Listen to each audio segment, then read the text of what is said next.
So చాలా interesting అంటే పవన్ కళ్యాణ్ గారు ఇవాళ ఆయన కూడా ఒక రాష్ట్ర రాజకీయాల్లో ఏపీ రాజకీయాల్లో ఒక సెంటర్ ఆఫ్ అట్రాక్షన్గా ఉన్నారు. ఆయన 4 ఏళ్ల నుంచి ఎక్కడా కూడా బయటికి రాలేదు. సరే అప్పుడప్పుడు బయటకు వచ్చి కాకినాడ సభని అనంతపురంలో ఇట్లాగా కొన్ని సభలు పెట్టారు. ఇప్పుడు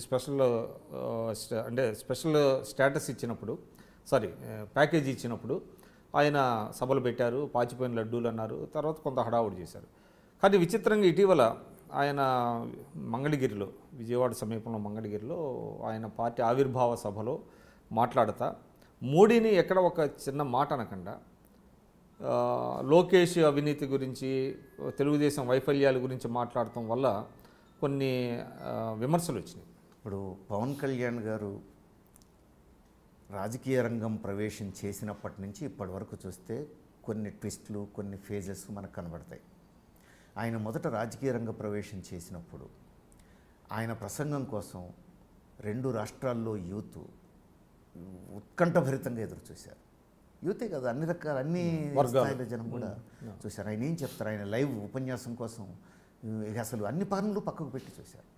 నిజంగా మంచి ఇన్స్పైరింగ్, ఉద్వేగభరితమైనటువంటిది. అందరినీ ఏదో పిలుపునిస్తున్నాడు, ఇక ఆయన వెంట మనం నడవాలనిపించే విధంగా ఆయన ఉపన్యాసం, మంచి స్క్రిప్టు, వెల్ ప్రిపేర్డ్ స్క్రిప్టే అది. కానీ ఆశ్చర్యకరంగా వారం రోజుల్లో గుజరాత్ వెళ్ళిపోయి మోడీ పక్కన కూర్చొని మోడీ చాలా గొప్ప నాయకుడు అని నాకు అనిపించింది అని ప్రకటించడంతో జనం, మీరు చెప్పేది 2014 నాటి ఆయన పార్టీ ఆవిర్భావం సందర్భంగా వారం రోజుల్లో ఆయన తీసుకున్న స్టాండు యూత్ను ఆలోచనల్లో పడేసింది. ఏంటి ఇట్లా చేశాడు, ఇక్కడ ఏదో చేస్తాడు అనుకుంటే అని చెప్పేసి. ఆ తర్వాత రాజకీయాల్లో ఇక్కడ చంద్రబాబు నాయుడు, అక్కడ మోడీని సపోర్ట్ చేస్తూ వచ్చారు. ఇది మాత్రం యూత్ కోరుకున్నది కాదు. కానీ అప్పట్లో అంటే మోడీ గారి ఇమేజ్ ఆ రోజున, అంటే మతతత్వ పార్టీ అనేది పక్కన పెడితే బీజేపీని ఆ రోజు దేశంలో చేయగలిగింది అంటే కాంగ్రెస్ హఠావో అనేటువంటి మాట ఆయన ఒకటి మాట్లాడారు. అంటే కాంగ్రెస్ని ఓడించడం, దేశం నుంచి తరిమి కొట్టడం అనేటువంటిది చాలా స్పష్టంగా చెప్పాడు ఆయన. అటువంటి పరిస్థితుల్లో ఆ రోజు ఉన్నటువంటి నేపథ్యంలో మోడీ గారిని ఒక అభివృద్ధికి చిహ్నంగానే చూసారా, లేకపోతే మీరు బీజేపీ ఫేస్ని చూసారా? ఇప్పుడు సాధారణ ప్రజలు లోతులు తెలియక అభివృద్ధికి చిహ్నంగా చూడవచ్చు. కానీ ఒక రాజకీయ పార్టీ నాయకుడు లోతుగా చూసి నిర్ధారణకు రావాల్సి ఉంటుంది. ఏ విధంగా గుజరాత్ ముఖ్యమంత్రిగా ఉన్న మోడీ అభివృద్ధికి చిహ్నం అవుతాడు? ఆయన ముఖ్యమంత్రిగా ఉన్న 10 ఏళ్లలో ఏ ఒక్క సంవత్సరం గుజరాత్ ఆర్థిక అభివృద్ధిలో దేశంలో నెంబర్ 1 స్టేట్ కాదు, ఈ రోజుకి కూడా కాదు. ఏ విధంగా అభివృద్ధికైనా చిహ్నం అవుతాడు? అందుకని లెక్కలు తెలిసిన వాళ్ళు ఎవరు దాన్ని అంగీకరించారు. సాధారణ ప్రజల్ని నమ్మించగలిగాడు. అది గిమ్మిక్స్, దట్ ఇస్ డిఫరెంట్. అంటే అక్కడే ఒక రాంగ్ స్టెప్ పడింది అంటారు పవన్ కళ్యాణ్. అంతే కదా, ఒక రాజకీయ పార్టీ నాయకులు దూరదృష్టితో ఉండాలి, లోతైన పరిశీలన ఉండాలి. అందువల్ల అక్కడ ఎప్పుడైతే రాంగ్ స్టెప్ వేశారో కొంత ఆయన నష్టపోయారు యూత్లో. డెఫినెట్గా అంటే సొంతంగా వెళ్ళి ఉండాల్సిందంటారు మీరు? ఖచ్చితంగా కాంగ్రెస్కు బీజేపీకి దూరంగా ఉండి ఉండాల్సింది. ఆ తర్వాత క్రమంలో మళ్ళా 4 సంవత్సరాలు యాక్టివ్ రోల్ ప్లే చేయలే, ప్యాసివ్ రోల్ ప్లే చేశారు. ముఖ్యంగా అమరావతి కోసం భూముల సేకరణ చేస్తున్నప్పుడు నేను రైతుల తరఫున ఉంటాను, పోరాడతాను, మీ భూముల కోసం నేను వస్తున్నాను అని చెప్పిన పవన్ కళ్యాణ్ ముందు చంద్రబాబు నాయుడు గారిని కలిసి ఇక్కడి నుంచి అక్కడికి పోవడం అనేక అనుమానాలకు, అనేక చర్చలకు దారితీసింది. అంటే ఇదేంత మ్యాచ్ ఫిక్సింగ్గా అన్నట్టుగా.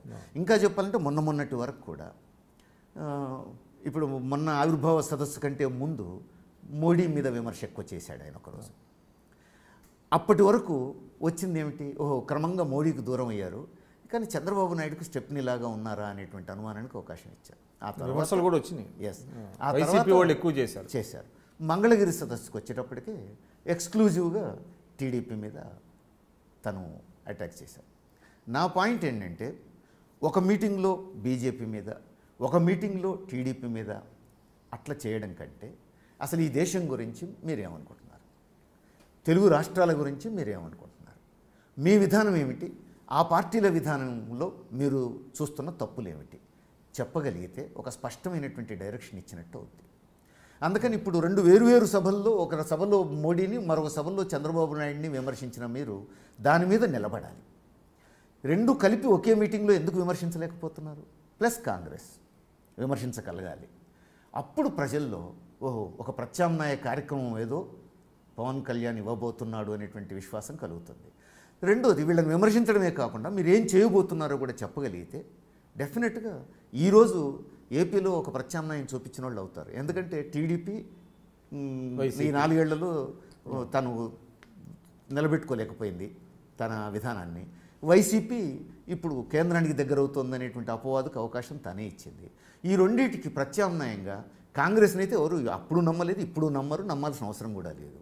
కాబట్టి డెఫినెట్గా పవన్ కళ్యాణ్ ఒక నిర్దిష్టమైనటువంటి ప్రజోపయోగ కార్యక్రమం ప్రజల ముందు పెట్టగలిగితే, రాజకీయంగా స్పష్టమైన వైఖరి చెప్పగలిగితే ఇప్పటికైనా ఆయనకు కొంత స్కోప్ ఉంది.